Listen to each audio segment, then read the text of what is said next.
for 5 minutes, and then we'll go to Wisconsin. A recent poll found that 37% of Americans have a positive view of the FBI. And that's from an NBC poll. I wouldn't exactly call that right media propaganda, and I think I know why. Here's what the American people know and believe about the FBI today, sir. If you are a Trump, you'll be prosecuted. If you are a Biden, you'll be protected. And the American people that I represent are sick and tired of this double standard. It seems like every single hearing that we have in this room, we talk about the two-tiered justice system of Biden's DOJ and the FBI, and as we were talking earlier, here we are again. President Trump endured an unprecedented raid at his home in Mar-a-Lago. President Biden's home, however, was respectfully browsed. President Trump is facing up to 400 years in federal prison for allegedly being in possession of classified documents he obtained as the commander-in-chief of these United States of America. And meanwhile, President Biden is facing no charges for the classified documents he had held at his time as a senator and a vice president, not the president of these United States of America. And last I checked, he had no legal authority to declassify those documents. Assuming President Trump was in possession of said classified documents, would those documents be more secure, surrounded by Secret Service at Mar-a-Lago, or in a box, in a garage, behind your Corvette? You know the answer to that question. Question for you, sir. What can you tell us about the status of the FBI's investigation of President Biden's classified documents found next to his Corvette in Delaware and those found at the Penn Biden Center? Do we have an update on that, sir? What I can tell you is that there is an ongoing special counsel investigation led by Mr. Robert Hur, and we have FBI agents affiliated with it, working on it, working very actively and aggressively with him on that case. I obviously disagree with your description of the two standards. In my view, at least under my watch, we have one standard. Okay. And that is we're going to pursue the facts wherever they lead, no matter who likes it. And I add that last part because especially in sensitive investigations, almost by definition, somebody's not going to like it. So I understand, and that's actually why I led with the sentiment of the American people. I understand that's your sentiment. I do want to finish this. So I want everybody to talk about this dichotomy that we have seen. I get your point, sir, but that's just not what we see as the public, as we the people. We see one case being fast-tracked and one case being slow-walked.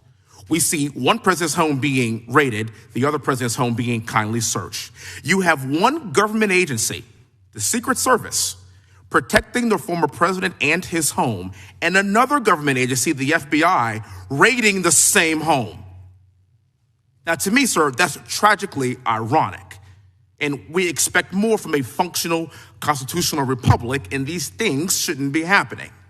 Now, it's my opinion that Joe Biden is the most unpopular president we have seen in a century, and that's why he knows the only way to stop President Trump from beating him in November is by putting him in jail. You talked about this, Mr. Fry. In the 247 years of this existence of this great nation, only one president has ever been indicted by the DOJ and his home raided by the FBI. Now, some have said that President Trump's indictment means that no one is above the law.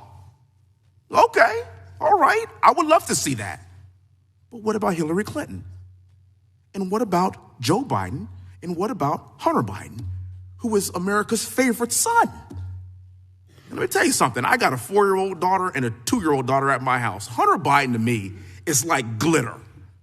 He is on everything and you cannot get rid of him. And yet nothing is going to be done about this. We're sick of it.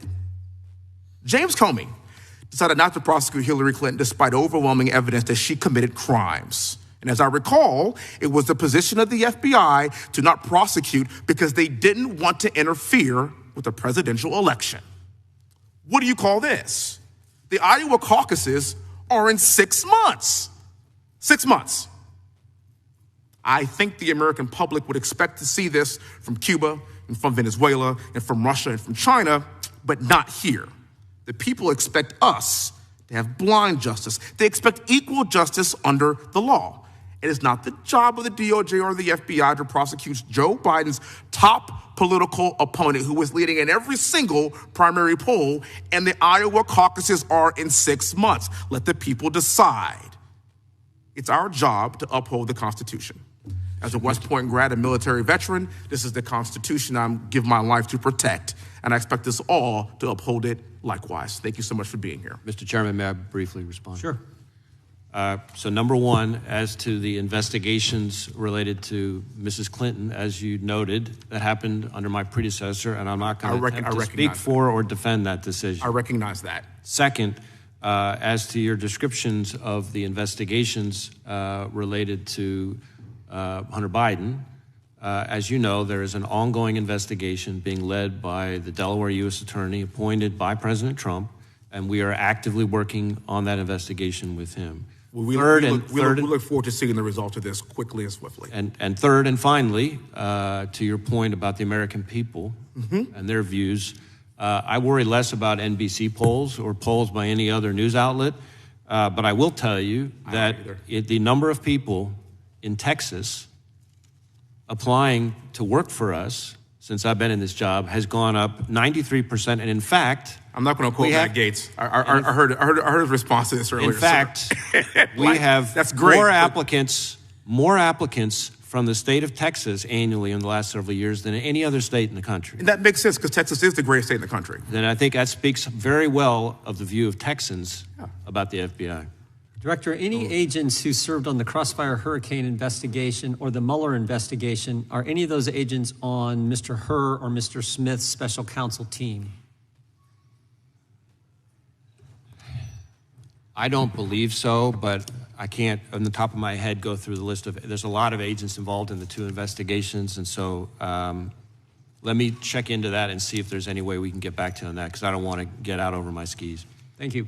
Gentleman from Wisconsin is recognized for 5 minutes.